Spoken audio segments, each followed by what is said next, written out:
ನಮಸ್ಕಾರ ಸ್ನೇಹಿತರೆ, GPSTR ಸಮಾಜ ವಿಜ್ಞಾನ ಪರೀಕ್ಷೆಗೆ ತಯಾರಿ ಮಾಡಿಕೊಳ್ಳುತ್ತಿರುವ ಎಲ್ಲ ಅಭ್ಯರ್ಥಿಗಳಿಗೆ ಸ್ವಾಗತ. ಇಂದಿನ ವಿಡಿಯೋದಲ್ಲಿ ನಾವು ನಿಮಗೆ ಅತ್ಯಂತ ಮುಖ್ಯವಾದ ಸಮಾಜ ವಿಜ್ಞಾನ ವಿವರಣಾತ್ಮಕ ಪತ್ರಿಕೆಯ ಮಾದರಿ ಪ್ರಶ್ನೆಗಳನ್ನು ಬಗ್ಗೆ ವಿವರವಾಗಿ ಚರ್ಚೆ ಮಾಡ್ತಾ ಇದ್ದೇವೆ. ಸೊ ಈ ಪ್ರಶ್ನೆಗಳು ಮುಂಬರುವಂಥ GPSTR ಸಮಾಜ ವಿಜ್ಞಾನ ಪತ್ರಿಕೆ 2ರಲ್ಲಿ ಪರೀಕ್ಷೆಯಲ್ಲಿ ಕೇಳುವ ಸಾಧ್ಯತೆ ತುಂಬ ಹೆಚ್ಚಿದೆ. ಹಾಗಾಗಿ ವಿಡಿಯೋವನ್ನು ಕೊನೆವರೆಗೆ ತಪ್ಪದೇ ನೋಡಿ, ಯಾಕೆಂದರೆ ಈ ಪ್ರಶ್ನೆಗಳು ಮುಂಬರುವಂಥ ಶಿಕ್ಷಕರ ನೇಮಕಾತಿಯಲ್ಲಿ ಮುಖ್ಯವಾಗಿ ಕೇಳುವಂಥ ಪ್ರಶ್ನೆಗಳು. ಹಿಂದಿನ ವಿಡಿಯೋದಲ್ಲಿ ನಾವು ಪ್ರಮುಖ ಪ್ರಶ್ನೆಗಳ ಬಗ್ಗೆ ಚರ್ಚೆ ಮಾಡ್ತಾ ಇದ್ವಿ. ಅದರ ಮುಂದುವರಿದ ಭಾಗದಲ್ಲಿ ಈ ವಿಡಿಯೋದಲ್ಲಿ ಮತ್ತಷ್ಟು ಪ್ರಶ್ನೆಗಳನ್ನು ಚರ್ಚಿಸೋಣ. ಅದಕ್ಕೂ ಮುಂಚೆ ಯಾರೆಲ್ಲ ನಮ್ಮ ಚಾನಲ್ಗೆ ಹೊಸದಾಗಿ ಬಂದಿದ್ದೀರಾ, ಚಾನಲನ್ನು ಸಬ್ಸ್ಕ್ರೈಬ್ ಮಾಡ್ಕೊಳ್ಳಿ ಮತ್ತು ಬೆಲ್ ಐಕಾನನ್ನು ಒತ್ತಿ. ಏಕೆಂದರೆ ಮುಂಬರುವಂಥ ಅತಿ ಶೀಘ್ರವಾಗಿ ಬರುವಂಥ ಶಿಕ್ಷಕರ ನೇಮಕಾತಿಯಲ್ಲಿ ಅಂದರೆ GPSTR ಆಗಿರ್ಬೋದು, PSTR, TET ಮತ್ತು CTET ಅಂತ ಪರೀಕ್ಷೆಗಳಿಗೆ ಕ್ವಾಲಿಟಿ ಕಂಟೆಂಟನ್ನು ಈ ಚಾನಲಲ್ಲಿ ನಾವು ನಿಮಗೆ ದೊರಕಿಸಿಕೊಡ್ತೇವೆ. ಹಾಗಾದರೆ ತಡ ಮಾಡದೆ ಈ ವಿಡಿಯೋನ ಪ್ರಾರಂಭಿಸೋಣ ವಿದ್ಯಾರ್ಥಿಗಳೇ. ಮೊದಲನೇ ಪ್ರಶ್ನೆ, ಭೂಕಂಪನದ ಅಲೆಗಳ ವಿಧಗಳು ಯಾವುವು? ಇದನ್ನು ಯಾವ ರೀತಿಯಾಗಿ ನೀವು 3 ಮಾರ್ಕ್ಸ್ ಆಗಿರ್ಬೋದು, 4 ಮಾರ್ಕ್ಸಿಗೆ ಯಾವ ರೀತಿಯಾಗಿ ಉತ್ತರವನ್ನು ಬರೀಬೇಕಂದ್ರೆ ನಿಮ್ಮ ಅಂಶಗಳು ಹೀಗಿರಬೇಕು. ಪ್ರಾಥಮಿಕ ಅಲೆಗಳು ಅಂದರೆ P ಅಲೆಗಳು, ಇದರಲ್ಲಿ ಯಾವ ರೀತಿಯಾಗಿ ಬರೀಬೇಕಂದ್ರೆ ಇವು ವೇಗವಾಗಿ ಸಂಚರಿಸುವ ಅಲೆಗಳು, ಘನ ದ್ರವ ಅನಿಲಗಳಲ್ಲಿ ಸಂಚರಿಸಬಹುದು, ಭೂಮಿಯೊಳಗೆ ವಿಸ್ತರಣೆ ಮಾಡುತ್ತವೆ. ಎರಡನೇ ಅಂಶ, ದ್ವಿತೀಯ ಅಲೆಗಳು S ಅಲೆಗಳು, ಇವು ನಿಧಾನವಾದ ಅಲೆಗಳಾಗಿವೆ, ಭೂಮಿಯನ್ನು ಬದಿಗೆ ಕಂಪಿಸುವಂತೆ ಮಾಡುತ್ತವೆ. ಮೇಲ್ಮೈ ಅಲೆಗಳು L ಅಲೆಗಳು, ಭೂಮಿಯ ಮೇಲ್ಮೈ ಸಂಚರಿಸುತ್ತವೆ, ಹೆಚ್ಚು ವಿನಾಶಕಾರಿಗೆ. ಈ ಥರ ನೀವು ನಿಮ್ಮ ಆನ್ಸರ್ಗಳನ್ನು ಅಂದರೆ ಕೀ ಪಾಯಿಂಟ್ಸ್ಗಳನ್ನು ಬರೀಬೇಕು. ಇನ್ನು ಎರಡನೇ ಪ್ರಶ್ನೆಯನ್ನು ನೋಡೋಣ. ವ್ಯವಹಾರ ಸಂಸ್ಥೆಗಳಿಗೆ ಹಣಕಾಸು ಪೂರೈಸುವ ಸಂಸ್ಥೆಗಳು ಯಾವುವು? ಇದರ ಉತ್ತರಗಳು ಹೇಗಿರಬೇಕಂದ್ರೆ ವಾಣಿಜ್ಯ ಬ್ಯಾಂಕುಗಳು, ಸಹಕಾರಿ ಬ್ಯಾಂಕುಗಳು, ಅಭಿವೃದ್ಧಿ ಹಣಕಾಸು ಸಂಸ್ಥೆಗಳು, ಮೈಕ್ರೋ ಫೈನಾನ್ಸ್ ಸಂಸ್ಥೆಗಳು, ಸಹಕಾರಿ ಯೋಜನೆಗಳು, ಷೇರು ಮಾರುಕಟ್ಟೆ ಮತ್ತು ಬಂಡವಾಳ ಮಾರುಕಟ್ಟೆ, ಏಂಜಲ್ ಹೂಡಿಕೆದಾರರು. ಈ ಥರ ನಿಮ್ಮ ಆನ್ಸರ್ಗಳನ್ನು ಬರೀಬೇಕು. ಒಂದು ಮುಂದಿನ ಪ್ರಶ್ನೆ ನೋಡ್ತಾದ್ರೆ ವಿಶ್ವಸಂಸ್ಥೆಯ ಉದ್ದೇಶಗಳನ್ನು ಪಟ್ಟಿ ಮಾಡಿರಿ.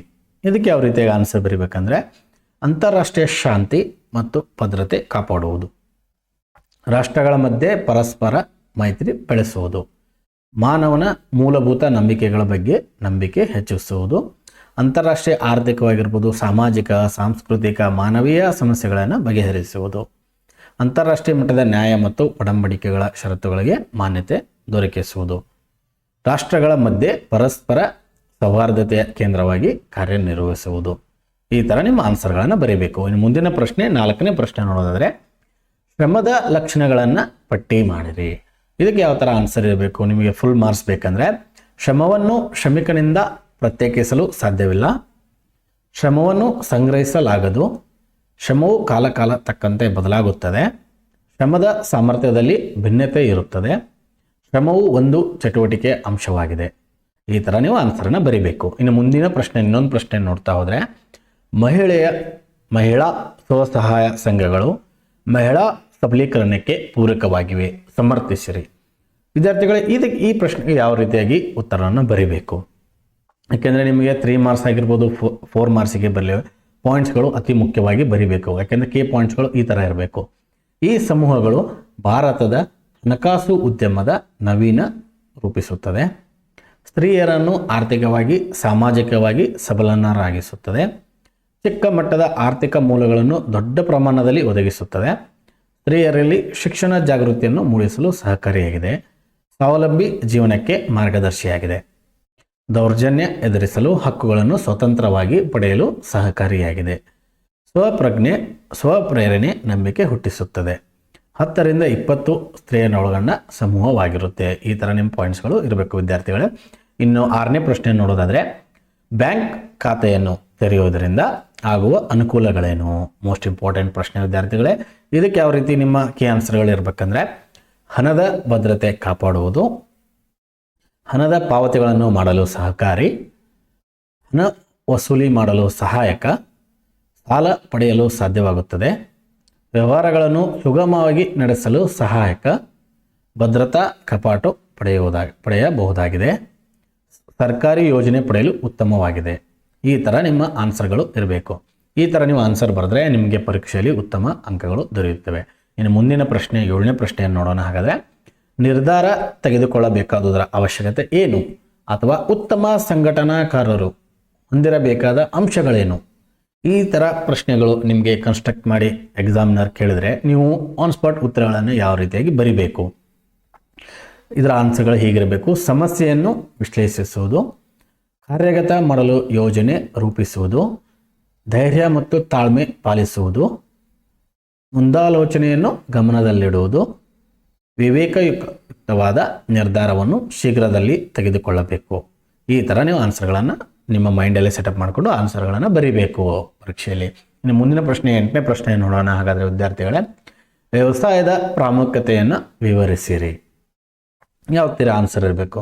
ವ್ಯವಸಾಯವು ಒಂದು ಜೀವನಾಧಾರ ಉದ್ಯೋಗವಾಗಿದೆ.